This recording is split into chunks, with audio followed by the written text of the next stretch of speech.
Welcome to this evening's episode of The Warrant Hunter. I'm your host, Ricky Analog. Just kidding, guys. Yo, it's Ricky Analog, StockTraders.net. It's webisode numero dos of how to dig. And the Twitter poll concluded, and the winner of the poll was how to find warrants. And I agree. It's a very important topic.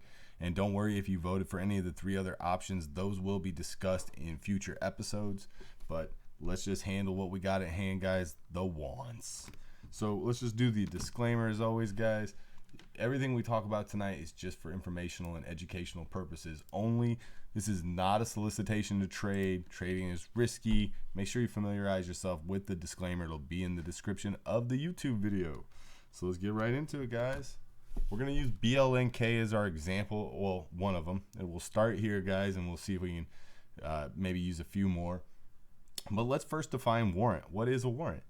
It is a contract. It's just a derivative. It's a contract between a company and the warrant holder that says for an exercise price of whatever they state in the contract, they can exercise their warrant and be given a common share of the underlying common stock, the security. So in the case of BLNK, they had warrants at $4.25. That means if you're holding a warrant for BLNK at $4.25, it means for $4.25 you pay that to the company, and the company gives you a share of common stock. It's not always a 1-for-1 ratio, but in most cases it is, and we will just stick to that assumption for the remainder of the video just because it keeps it simple. And you do not need to have the price of the underlying trading at the warrant price or higher to exercise them. You can exercise them whenever you want. Now, if you pay $4.25 to exercise your warrant, I don't care if the price of the stock is at $3. Are you going to sell your common share? Are you going to sell it at $3.50? Are you going to sell it at $4? No. The lowest price you're going to sell your common share that you paid $4.25 for is going to be $4.25. And even at that price, you're an idiot. So the rule of thumb for me personally is like 20, 30, 40 cents, somewhere in that range. That's where I will expect that it's a possibility the warrants will play a factor in overhead supply. And in this case, like the run this had was in May, and the price went to 8. It went over 8 actually a little bit. And I know a lot of people got hurt on BLNK, and part of my thesis on why that happened was because people weren't smart about how they started shorting this based on the warrants. I think a lot of people were shorting in the 3s. And, when you get a lot of stubborn shorts in at an early price and then they start getting ran over, the price can oftentimes go much, much higher than what was expected. I mean, look at IGC. So let's dig into BLNK. Oh, and as I was saying, with you not needing the price to be over the exercise price to exercise them, and that most people would still wait for that price to sell their shares that they exercised. That's not always true, but as long as you don't own a tinfoil hat, you don't have to worry about it. But there are certain cases where warrants may be exercised and sold below, like for a loss, and that comes into play when people are trying to manipulate a stock price and want to have some sort of downward force on the price. So they'll take a small loss on the warrants, and then they'll make it up from a bigger gain that from another position that they were playing. As I said, that was just some tinfoil hat stuff for you guys. You can disregard if you're just learning this stuff. Let's keep it simple and assume that warrants aren't exercised and sold into the retail until over the price. So let's just look right at sorry if I jump around a lot. I didn't script this or anything, guys, but I tend to use the 10Qs and the 10Ks for the warrants. Now you can find them in the 424s, and the problem with that is that you're only going to find the warrants that pertain to that particular offering. You're not going to find all the warrants. So for that reason, I use the 10Qs because it aggregates everything, right? So let's click right here, and we're going to go to the most recent 10Q. And I hope this isn't a secret, guys. I hope all you already know this. But Control F is your friend. And it's a Command F, I believe, if you're on a Mac. And then we're just going to search for warrants. Sorry. And you'll notice there's 42 instances of this term throughout this filing. Now, if you've read a lot of filings, you'll know that 42 is a decent amount, but there are some turds out there, guys, that have way more instances of a term than 42, especially for warrants. We may even get into an example tonight that has more than 42. So we're just going to start going through these, and a lot of them may not really be that useful to you if you're not really good at reading financial statements, but there are a few that I'll point out. So one of them will be here in the cash flows, the statement of cash flows. Down here, this is how much money the company made you look up here, for the last 6 months from the proceeds of the exercise of warrants, and it was $17 million. So just pocket that number in the back of your brain. That just the reason warrants are important is this is how a company can pay their bills,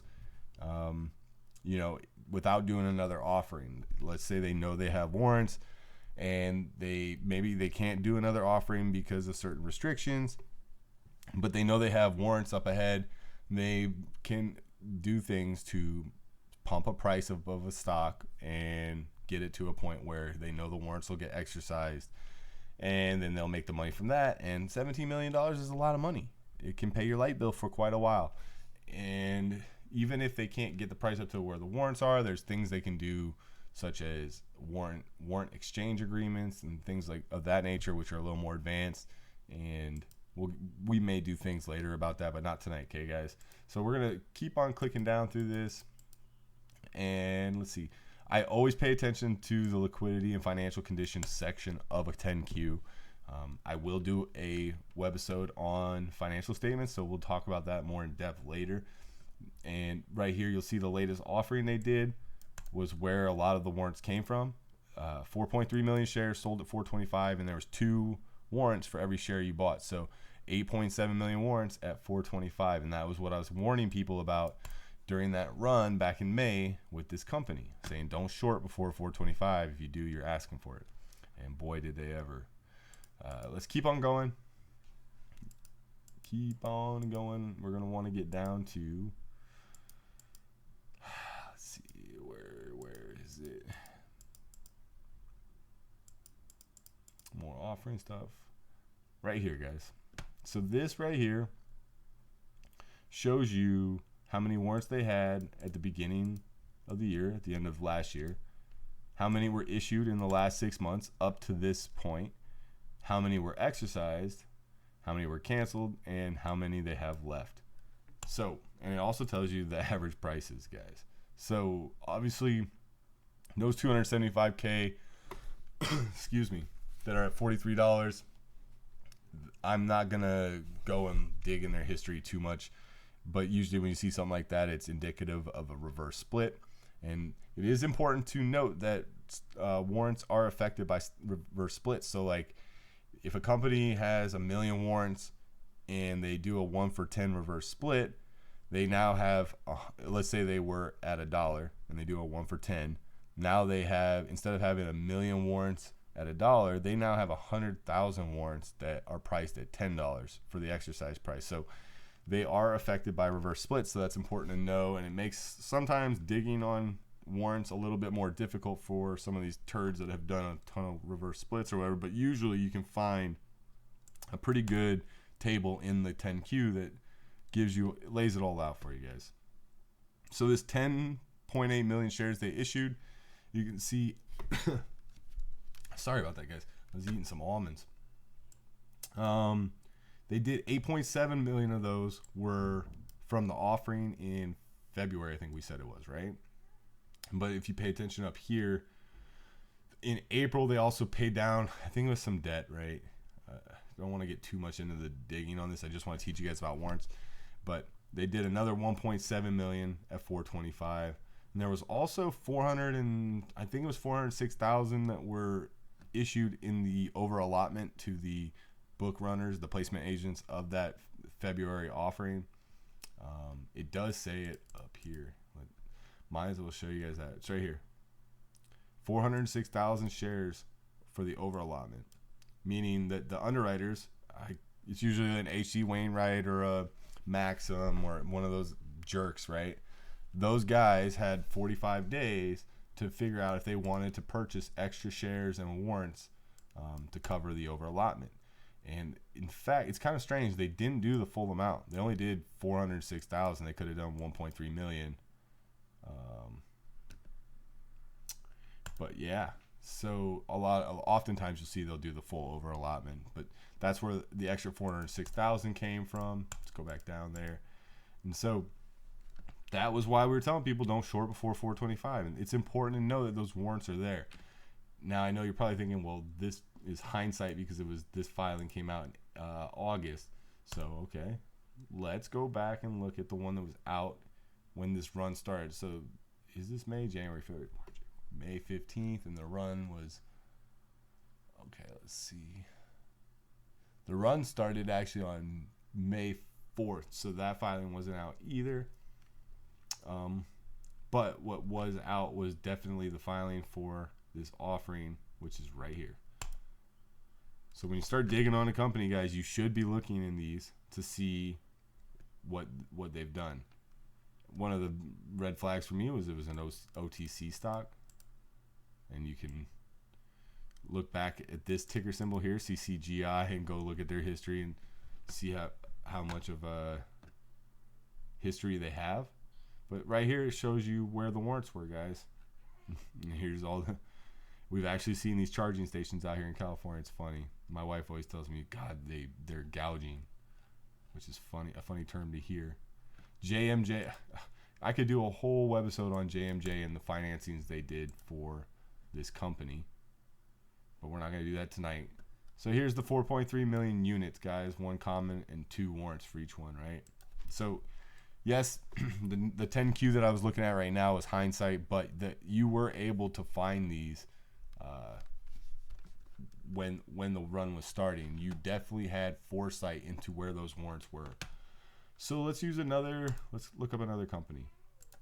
IGC did IGC have warrants? I could have sworn they did. Oh, IGC, the example I wanted to show you about them was, this is one where it wasn't 1 for 1. They did, let's see, I think it was this filing here where they're talking about it. So it says 11.6 million warrants, but the $5 per share, they each warrant converts into 1/10 of a common stock. That means you have to convert 10 of these to get 1 common. So 10 times 5, that gives you a $50 a share price.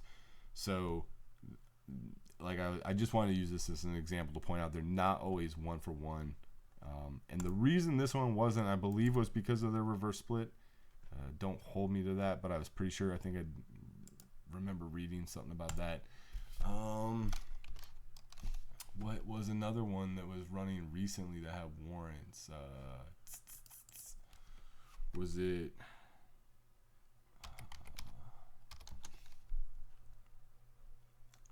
Well, let's pick let's just do like an RGSE or something.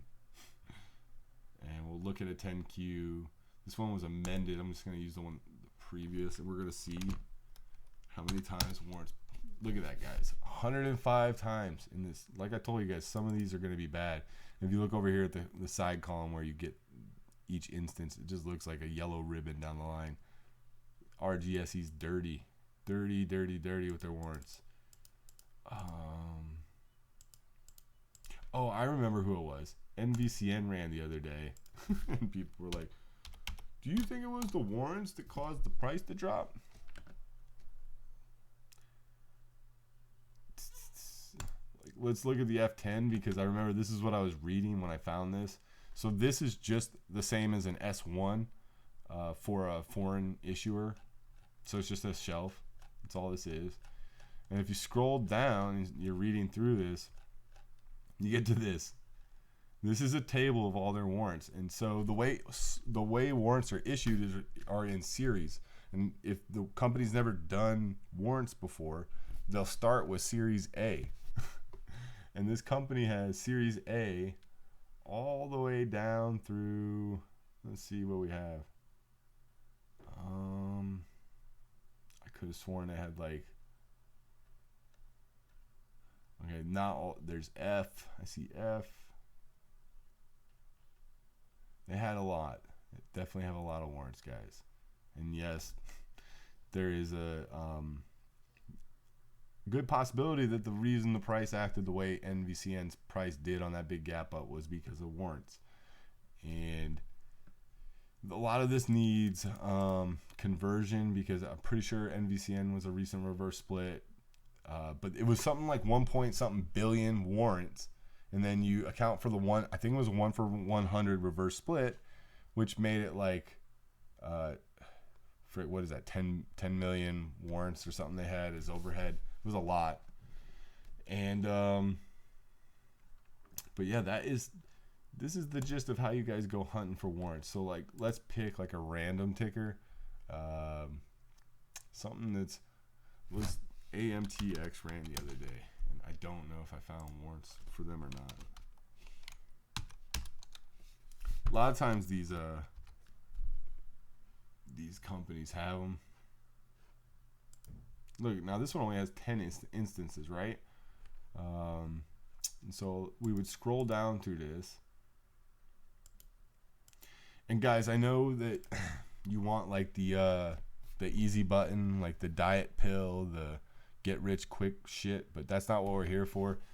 I can teach you all this stuff about filings and how to read them, and it's not going to do diddly because no one's going to read these for you.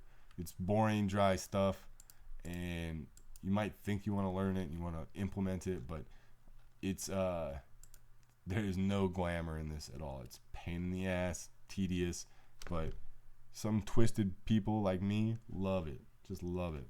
So, I mean, I just clicked through. There's nothing red flaggish in the warrant section. Like 113,000 shares. That's nothing for me to be like, oh, they have warrants, right? You want to see substantial amount of warrants before it's something that you care about. So let's pick another one. What was running recently? Drawing blanks. So many tickers run all the time. PTIE was one. And take a peek in their 10Q. Nothing. So do you see how, I mean, just by how many times you find the instance of a term can be like, yo, look, we ruled that out. It's not really that's not one of the things that's going to be a red flag for this company. It doesn't mean there's not red flags.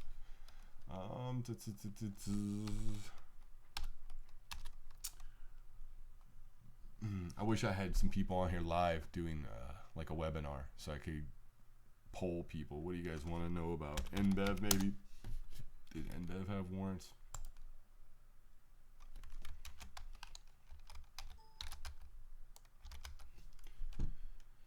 Not a lot, I can tell you that. Yep, nothing worth caring about.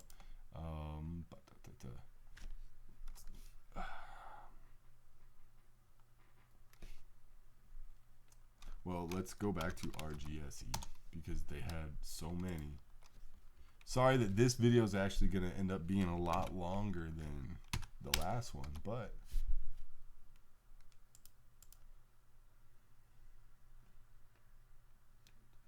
prepayment warrants, issuance of Class A common stock for warrants. Like I said, guys, I'm doing this live, so it's not scripted, and sometimes it's not, doesn't go as fast as you'd like it to.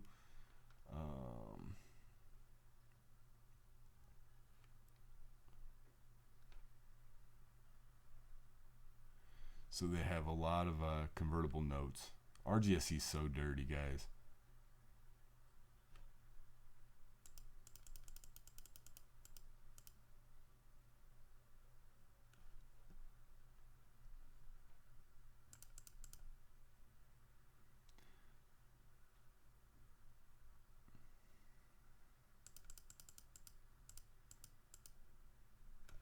Series Q. Some of these turds guys have like they're in the Series AA, Series BB. Like that means they went through the whole damn alphabet and they are now double letters. It's crazy.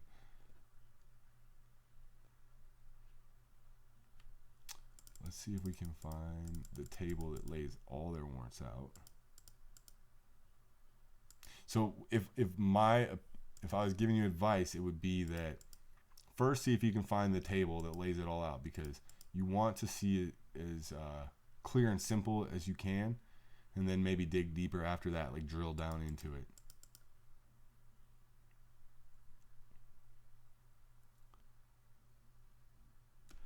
So these are their outstanding warrants. Look, no, common stock warrants, yes.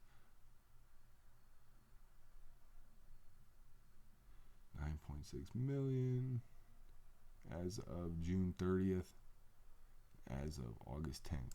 So you can see exercise of common stock warrants. They actually somebody exercised a ton of them between June and August, and now they only got 2.5 million outstanding, I believe. Let's keep on trucking.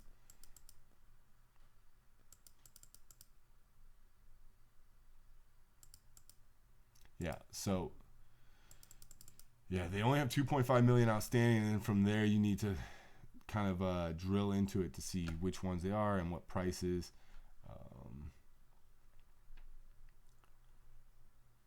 See if it shows. It's going to be these conversion of notes to Class A common stock. So from there, and we'll probably cover this when we do the convertible notes stuff. You know what? Let's see if we can find this number, since this was what was they were converted into. So we're gonna see how many times we find this number throughout the filing. It's just in these charts. Okay, so that's not gonna help.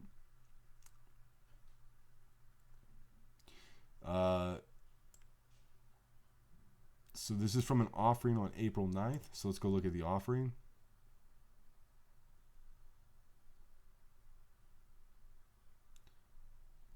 April. Was it a private?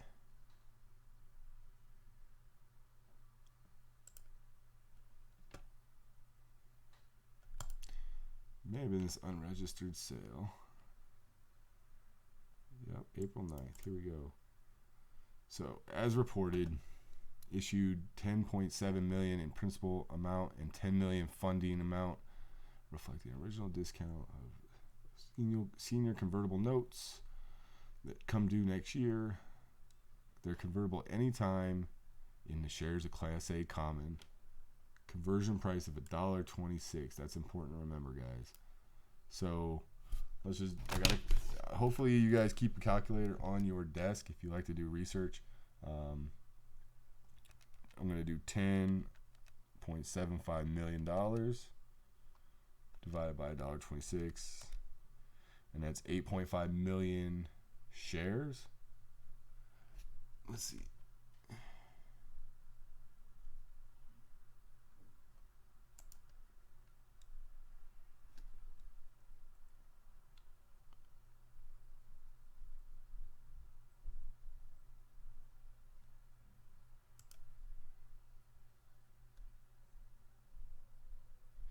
Yeah, you know what though, and the fact is that these aren't warrants; these are convertible notes, and so I will make a note to come back to RGSE, guys, for when we talk about convertible notes.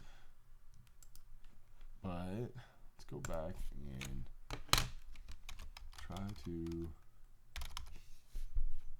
figure out what warrants are still outstanding on, because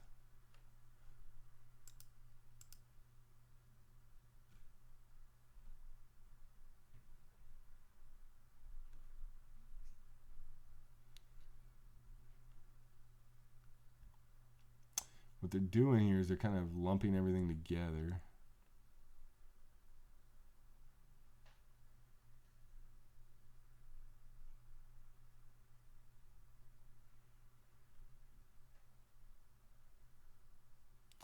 I do see this here. It says most of the warrants are under 310, and could result in approximately $19 million. So it's quite a bit of money. And just some rough math on that, even if they're at $3, 19 million divided by 3 is going to be 6 million warrants. So where are they at? Let's see.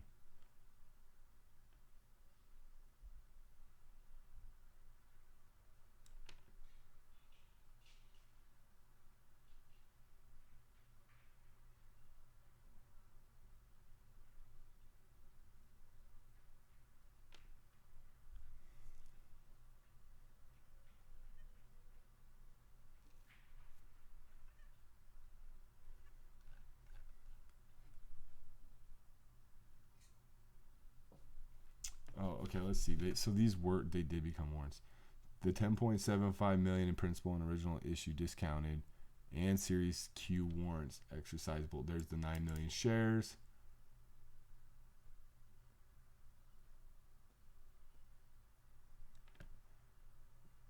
It's almost 10 million shares. Is that what we said? No, it wasn't. It was 6 million. So some of them probably were converted. Hold on, let's see. 6.4 million were converted and exercised. Oh, wait, no. 200,000 of the warrants were exercised. And I think I remember seeing that up here. Look, right here. The 200,000. There's the warrants. Where is it showing how much they were given?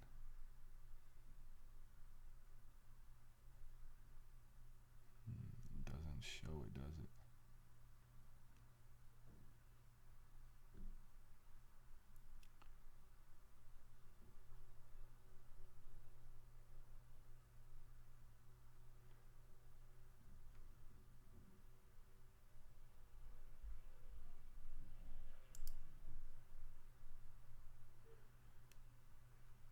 There's the warrants. These are the warrants, guys, not the convertible notes. All right, so we're getting somewhere now. Let's check it out.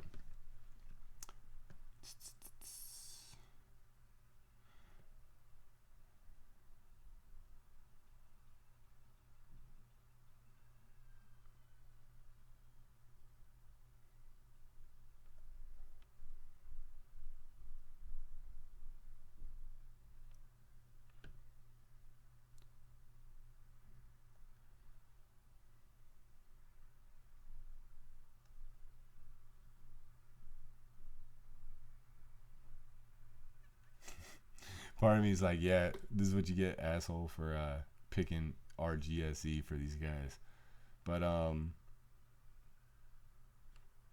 so all right, the initial exercise price was $1.12.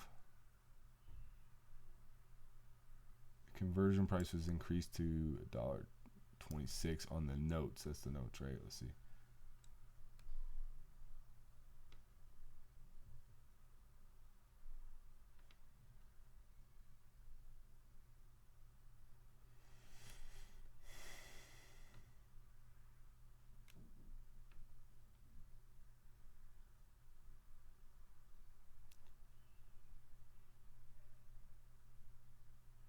So something happened on July 9th that reset the exercise price on the warrants to 32 cents. Just out of curiosity, what is RGSE trading at right now? Yeah. So let's see. So on July 9th, listen, guys, this is actually going to turn out to be a good example because we're going to do a little deeper digging, and you're going to see why was the price changed on these notes.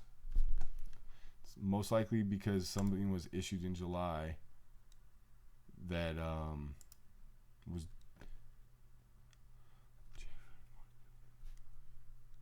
7-9 unregistered sale of equities happened.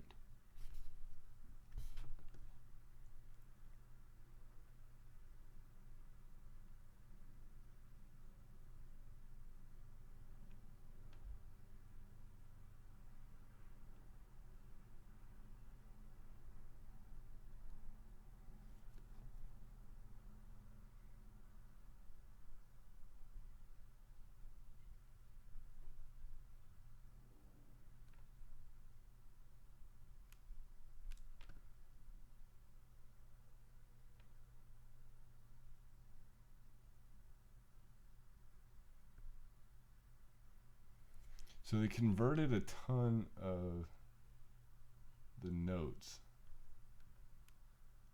Where's the warrants?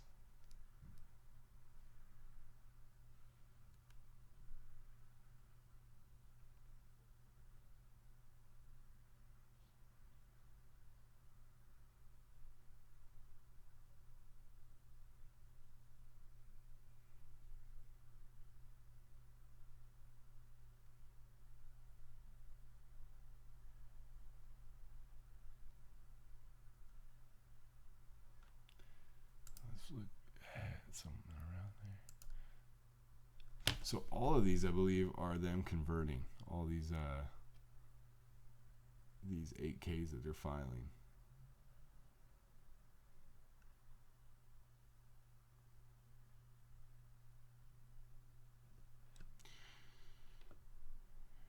So right here, guys, July 9th constituted an adjustment date as defined in their contract. In accordance with the terms, the conversion price was reduced from $1.26 to 32 cents. So there you go. So that shows you guys how the prices on these things can be adjusted. So oftentimes, also, one of the things I'll point out, guys, is a lot of people try to use these filings to figure out where is a good place to buy, knowing that there's, like, they'll say, oh, look, there's warrants at $1.26, the thing's trading at $1. They're probably going to have a pump soon to get these warrants out, and I should get long right now. And little do you know, they have the ability to adjust the price of the warrants and the notes, and you'll get hosed. And then the people holding, the insiders, the accredited investors, those guys will be just fine. So a recent example, that was RSLS. Thought, there was some people that had notes and warrants and all this stuff from the merger. And I was like, man, I think it would be a good spot to buy right around $1. And they just did an offering and hosed it down. And I was like, all right, well, let's see what it does now. And they did another offering. And it was like, dude, RSLS, if you don't know, that's the old ETRM. They're dirtballs, guys. And that's just a good lesson if you want to try to long these things, like scooping them off the lows and thinking that they can't go lower. Like RGSE right now, you're probably like, man, I guarantee you, like, if we go look, they have probably a delisting notice for minimum bid. Yeah, right here. Guaranteed, right? So they'll probably do another reverse split. They'll get the price back up, and then the whole process starts again. But it is ultra important to know how to go and just find these warrants, guys. And they're all in the 10Qs. Just use your Control F, find the warrants, read up on them. People always ask me, like, how can I learn to do the SEC filings? My answer is always the same. Just keep reading them. Like, after you read them the same thing enough times, it just starts sticking.